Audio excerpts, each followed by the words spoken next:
はじめに MtS ジャパンチームを代表いたしまして、皆様のアドベンチャーレースジャパンへのご参加を歓迎し、イベントへのご尽力、そして世界各地の MtS へのご支援、ご賛同に心から感謝し、ご挨拶に変えさせていただきます。You may be surprised to learn that the mission to seafarers has been in Japan for over 143 years. Starting first in Yokohama in 1880, followed 10 years later, with the opening of a center in the port of Kobe in central Japan. We also worked for 36 years in the port of Tomakomai in Hokkaido. Sadly, due to dwindling numbers of volunteers following the pandemic, our center there closed just last year.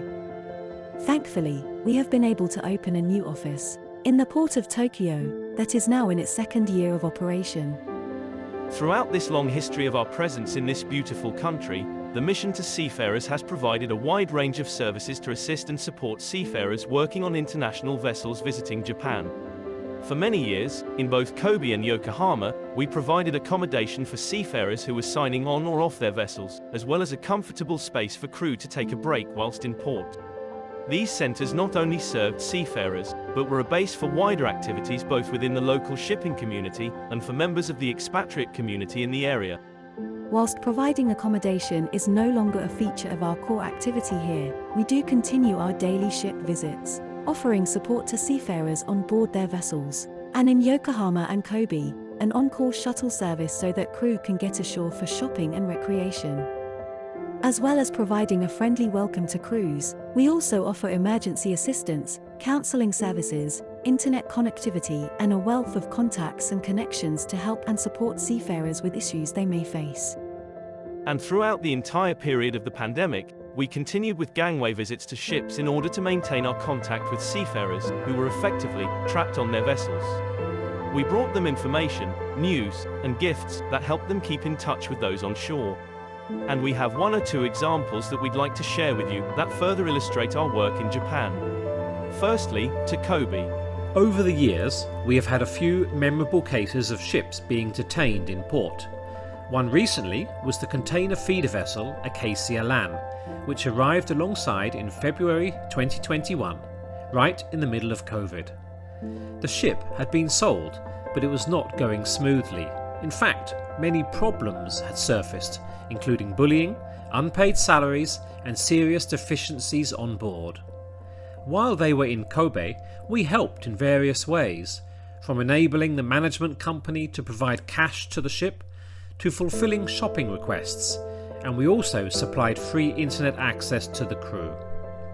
The owner dismissed the original on-signing crew for refusing to sail, and new crew were brought on board. We continued to support both crews on a now very cramped ship, visiting them every few days.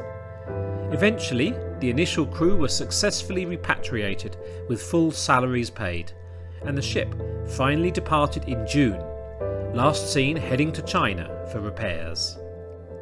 And over in Yokohama, we have a very special working relationship with Port Medical Services, a medical agency that works with shipping companies to support crews who need medical assistance. We're in regular contact with the port medical staff, who often ask us to support them. Over the years, this has ranged from providing emotional support to crews following a death on board, to the offer of English interpretation for a Japanese doctor who is struggling to understand the finer points of a strong Glaswegian accent. We regularly join the port medical team, visiting ships both in port and at anchorage, to help support seafarers who have sustained injuries or who are sick, and to provide support and counselling following the death of a crewmate. This may include prayers on board and the blessing of a vessel and her crew for their safe onward journey. MtS Japan は世界50カ国200以上の港にいる MtS スタッフ全員と手を取り合いながら世界中の船員たちを支えるという使命を果たすため邁進しています。